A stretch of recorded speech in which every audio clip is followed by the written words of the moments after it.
حضرت سب سے پہلے ایک اعلان سماعت فرما لیں. ایک خبر نہایت افسوس کے ساتھ سنائی جاتی ہے. ہمارے پھپھا مرحوم نوابزادہ محمد یوسف علی خان ضیاء میاں ابن محمد جعفر علی خان مجلس صاحب یعنی مجلس صاحب کے فرزند ضیاء صاحب کا انتقال ہو گیا. ان کی تدفین شام 4 بجے آج کوٹی خورشید قلعہ یعنی ان کے دولت قدے پر ہوگی. گرین بورڈ اسکول کے سامنے آپ حضرات سے گزارش ہے شرکت کریں اس میں.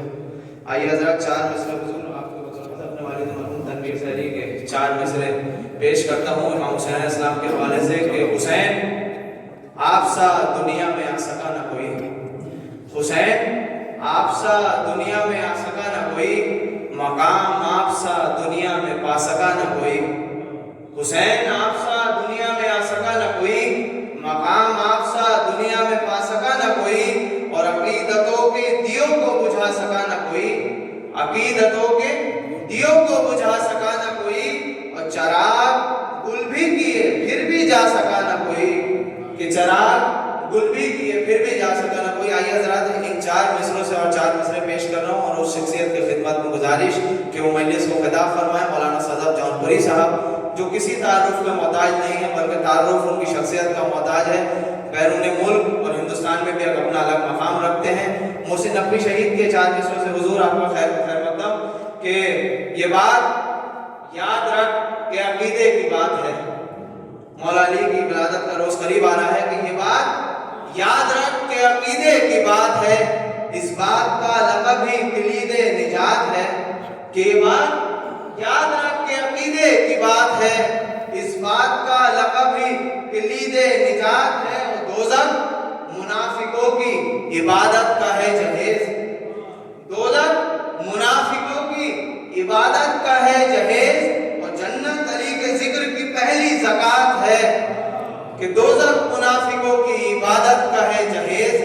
جنت علی کے ذکر کی پہلی زکوٰۃ ہے. انہی مصروں کے ساتھ بڑے ہی ادب و احترام کے ساتھ گزارش مولانا غلام حسین صاحب صدف جونپوری صاحب سے کہ اس مجلس کو خطاب فرمائیں. آپ حضرات سے گزارش ہے بآواز بلند نعرہ صلوات. جو حضرات پیچھے ان سے گزارش ہے بزرگوں سے میں مخاطب نہیں ہوں کہ یہاں آگے تشریف لے آئیں خلا کم کر لیں. اور جو حضرات عزا خانے کے باہر ہیں وہ فرش عزا پر تشریف لیں. بآواز بلند نعرہ صلوات.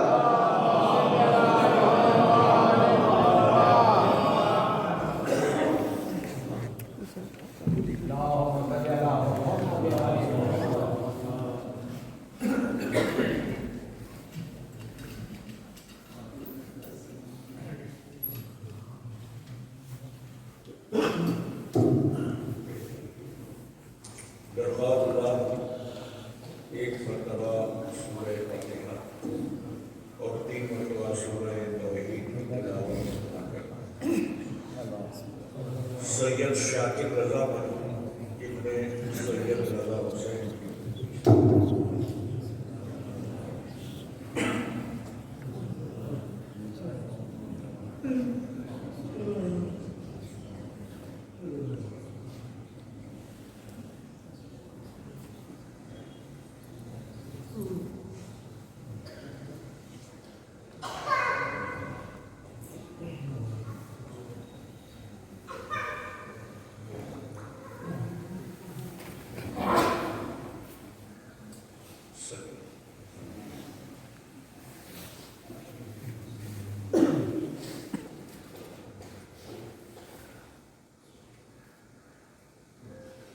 رحم اللہ من قرأ الفاتحہ.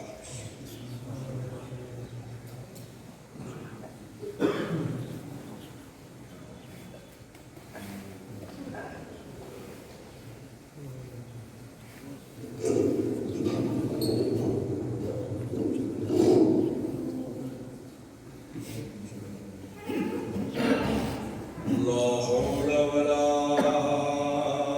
قوة إلا بالله العلي العظيم. أعوذ بالله السميع العليم من الشيطان اللعين الرجيم. بسم الله الرحمن الرحيم.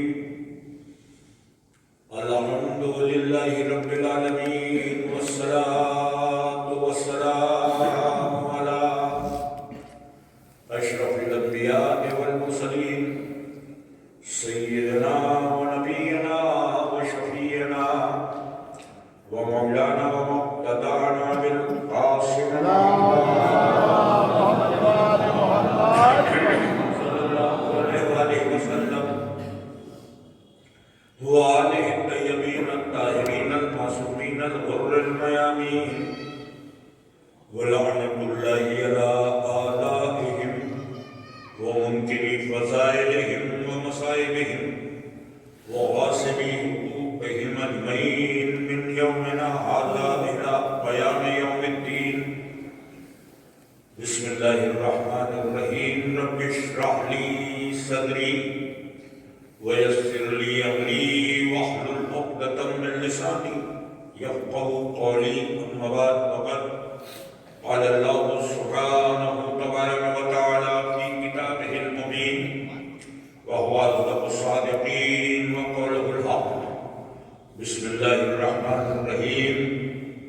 قد أفلح من تزكى وذكر اسم ربه فصلى. صلوات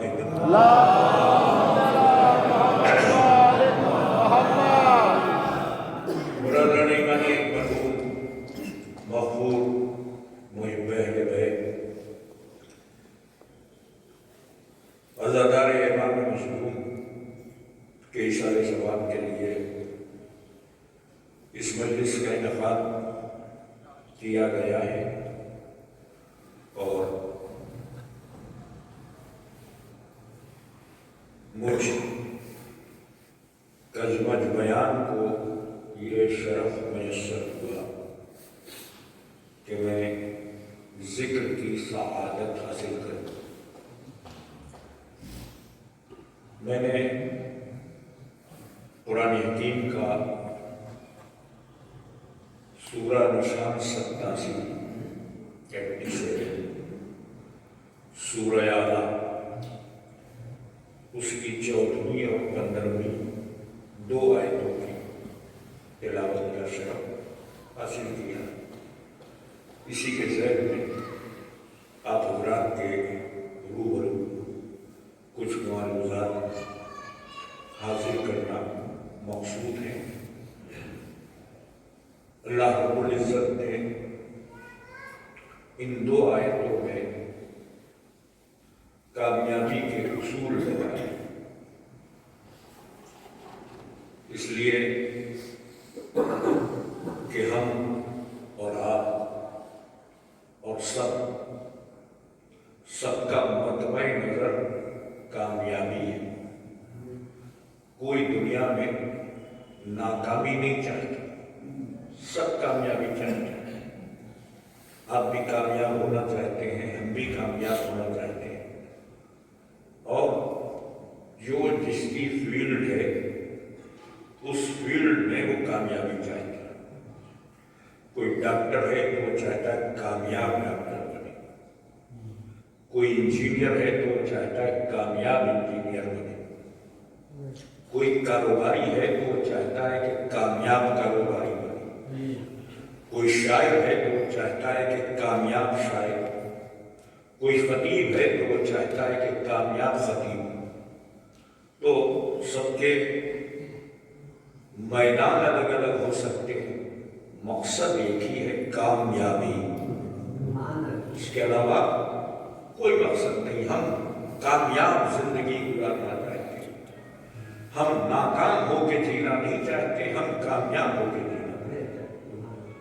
اب ظاہر ہے کہ ہم انسان ہیں، ہم مخلوق ہیں، اور جو ہمارا خالق ہے وہ ہم کو ہم سے بہتر جانتا ہے. جتنا ہم اپنے آپ کو نہیں جانتے ہیں اس سے زیادہ ہمارا رب ہمیں جانتا ہے. تو وہ جب طے کرے گا کامیابی تو ہمارے لیے ہر اعتبار سے کامیابی ہوگی. اب زندگی کے ہر میدان میں کامیابی کے حصول کے نہج الگ الگ ہیں، لیکن اللہ نے ایک کامن فارمولہ دے دیا. ارشاد ہوا قد افلح من تزکا. وہ کامیاب ہو گیا جس نے اپنے نفس کو پاک کیا۔ اب ایک اصول دے دیا کہ کامیاب وہی ہے جس کا نفس پاک ہے۔ اگر نفس نجس ہے تو حاصل جو کچھ بھی کر لیجیے کامیاب نہیں، کچھ بھی حاصل کر لیے کامیاب نہیں ہے، ناکام۔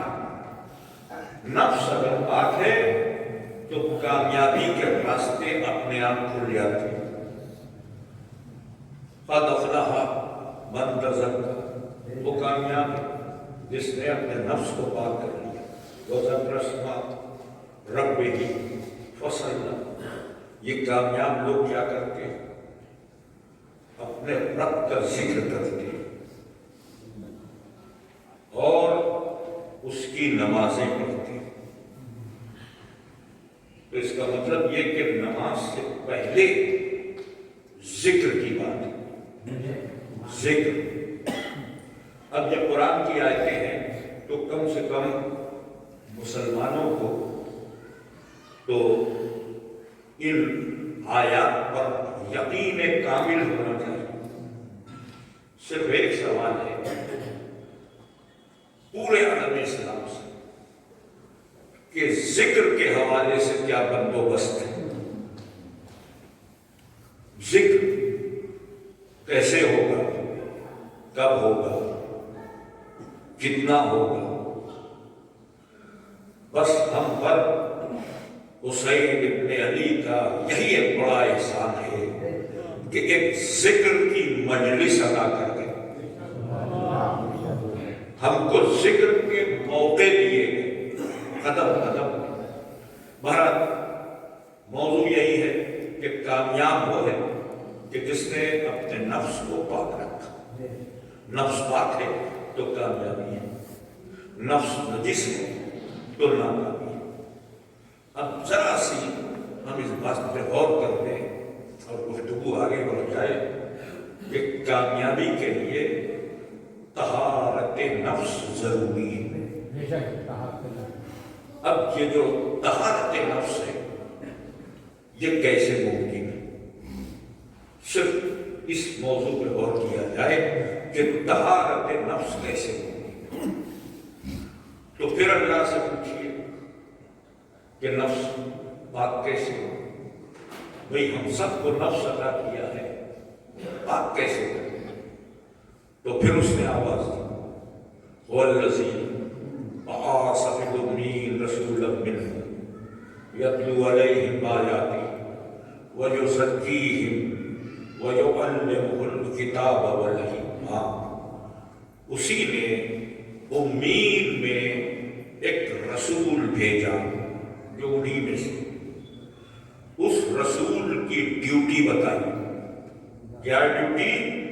آیتوں کی تلاوت کرتا ہے، نفسوں کو پاک کرتا ہے، علم عطا کرتا ہے، کتاب و حکمت کا ایک سیکوینس ہے۔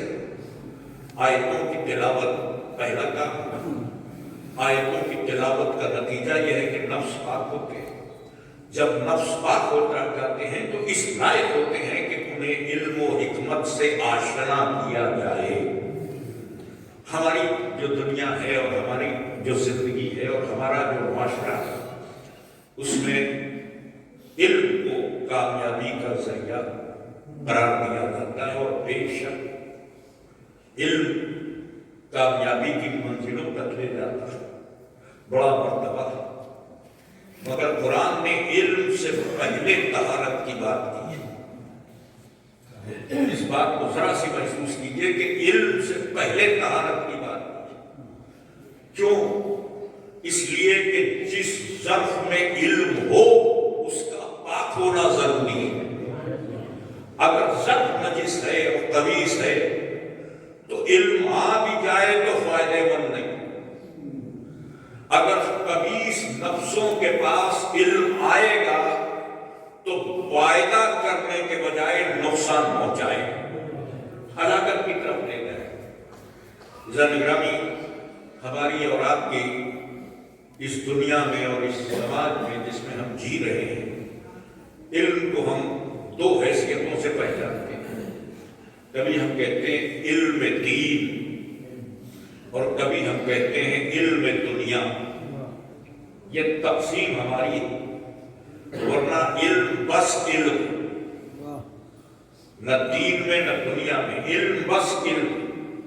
اور ظاہر ہے کہ موضوع علم نہیں ہے، لیکن عرض کرنا ہے کہ اگر ہم یہ مان لیں کہ دین کا علم اور دنیا کا علم دو علم مانے ہیں.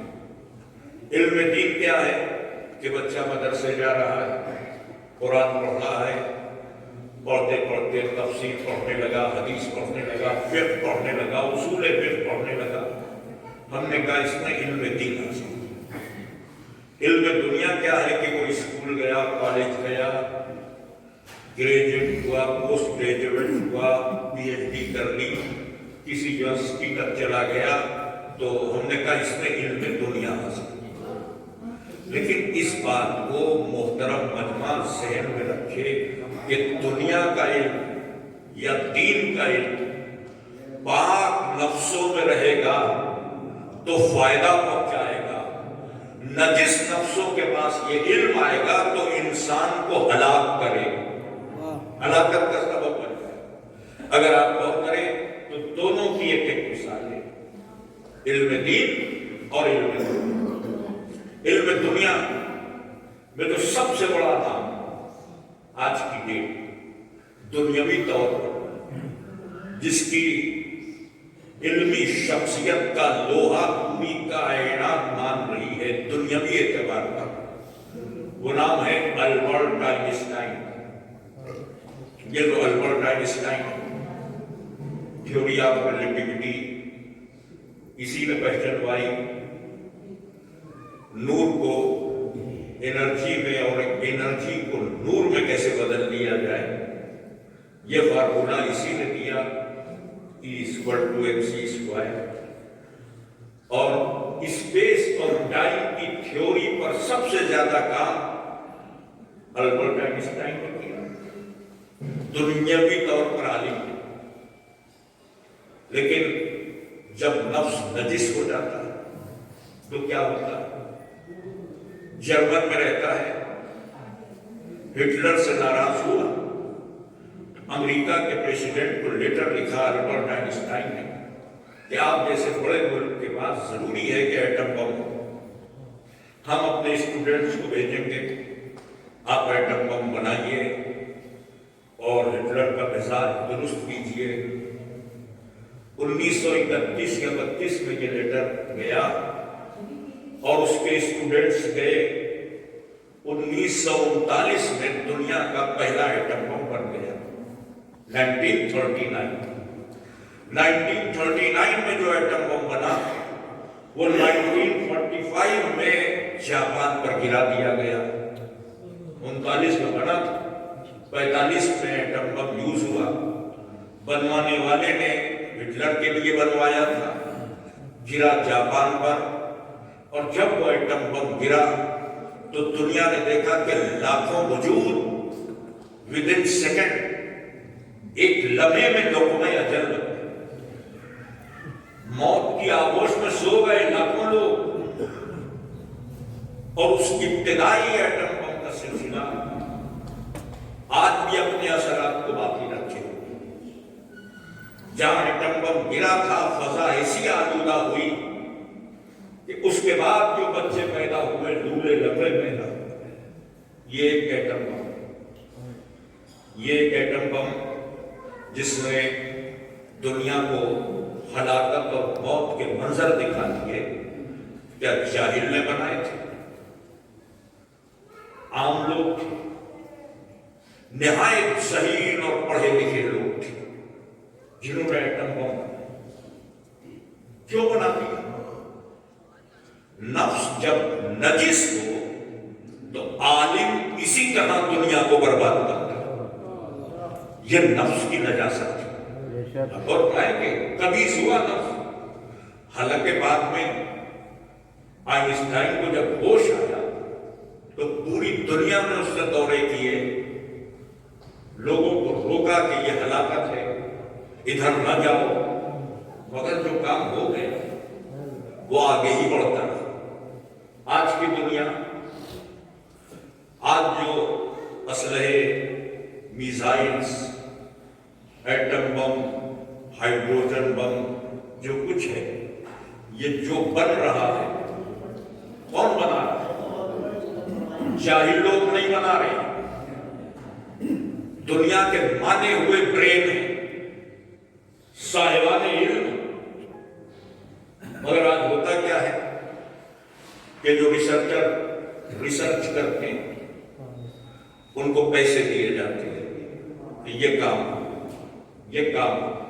پیسے کون دیتے ہیں؟ کیپٹلسٹ، جو آج کی دنیا پر قبضہ کیے ہوئے، پوری دنیا پہ آج کیپٹلزم کا خونی پنجہ ہے جو عام انسانوں کے لہو کو چوس رہا ہے۔ آج کی دنیا کی یہ سچائی ہے۔ اب یہ جو کیپٹلسٹ یہ پیسے دیتے ہیں ریسرچ کرنے والے کو، دیکھو اس پر کام کرو، بڑی بڑی فارماسیوٹیکل کمپنیز جو دوائیں بناتی ہیں، وہ کمپنیز دوا بنانے والوں پر اس حد تک قابو رکھتی ہیں کہ یہ بنے اور یہ نہ بنے، ورنہ کیا وجہ کہ جو دماغ ایٹم بم بنا لے، میزائل بنا لے، وہ کینسر کی دوا نہ بنا پائے؟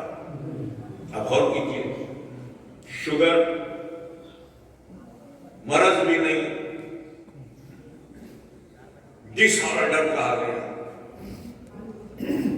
علاج نہیں،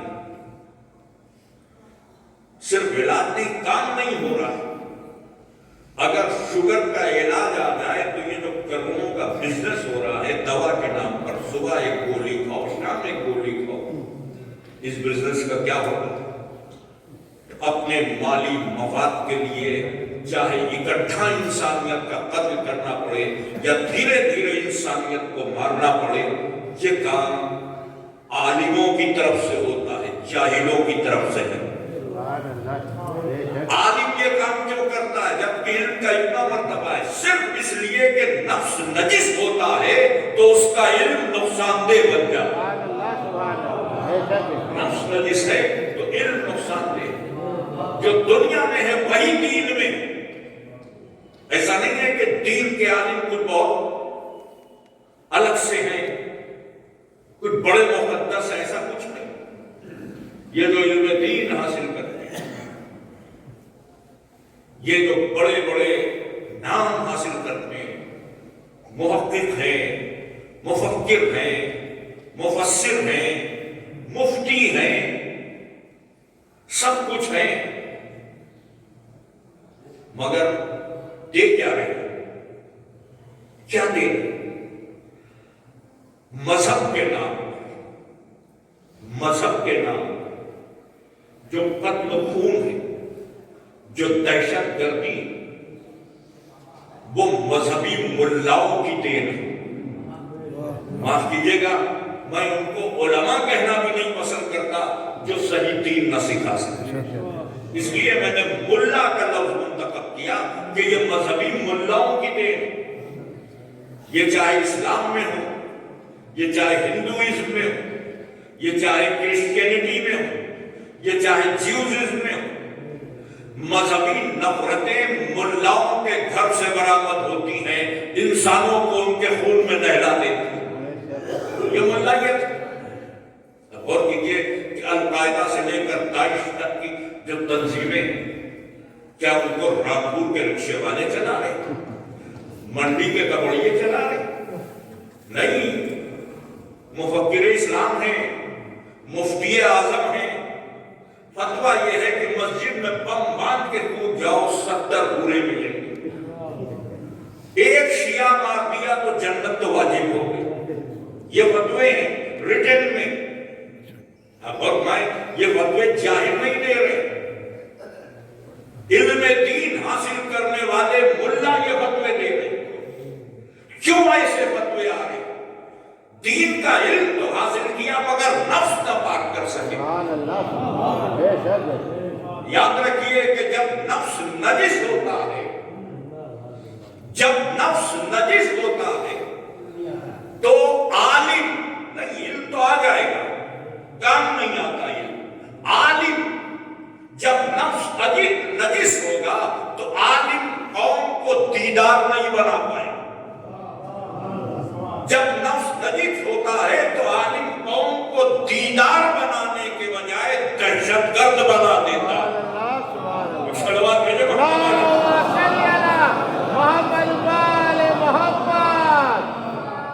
اب اگر اس تمہیدی گفتگو سے کچھ میری بات واضح ہو گئی ہو تو میں عرض کروں کہ نفس نجس کیوں رہ گیا, طہارت نفس کیوں نہ حاصل ہوئی, جبکہ قرآن نے بہت زور دیا. کامیاب وہ ہے جس نے اپنے نفس کو پاک, نفس کو پاک کرنا ہے تو میرے رسول کے پاس ہے. اس کا مطلب یہ کہ منبع طہارت, مرکز طہارت, طہارت کا ملجا و ماوا ذات پیغمبر اکرم. اب اگر ہمیں طہارت چاہیے تو ہمیں در رسول پر آنا ہوگا. ایک تھوڑا سا اور ہے, آپ حضرات کے اذہان کو آگے بڑھاتے ہوئے کہ حضور تو سن 11 ہجری میں اس دنیا سے چلے جائیں, حضور چلے گئے, انسان صبح قیامت تک آئیں گے, تو میرے معبود حضور کے بعد ہمارے نفسوں کو کون پاک کرے گا؟ تو اللہ کہے گا کہ دیکھا نہیں, میں نے طہارتوں کا خیمہ لگایا, پنجتن کو بلایا اور پہچنوا دیا کہ یہی اصحاب مطہرون ہیں. اب ذرا غور کیجئے کہ یہ جو زیر قصہ آ گئے یہ کون ہے؟ یہ اصحاب مطہرون. ان کی طہارت کا اعلان کر دیا. دولت چاہیے کہیں چلے جانا, حکومت چاہیے کہیں چلے جانا, اقتدار چاہیے کہیں چلے جانا, شہرت چاہیے کہیں چلے جانا, لیکن طہارت چاہیے ہو تو در اہل بیت پہ آ جانا. صلوات میں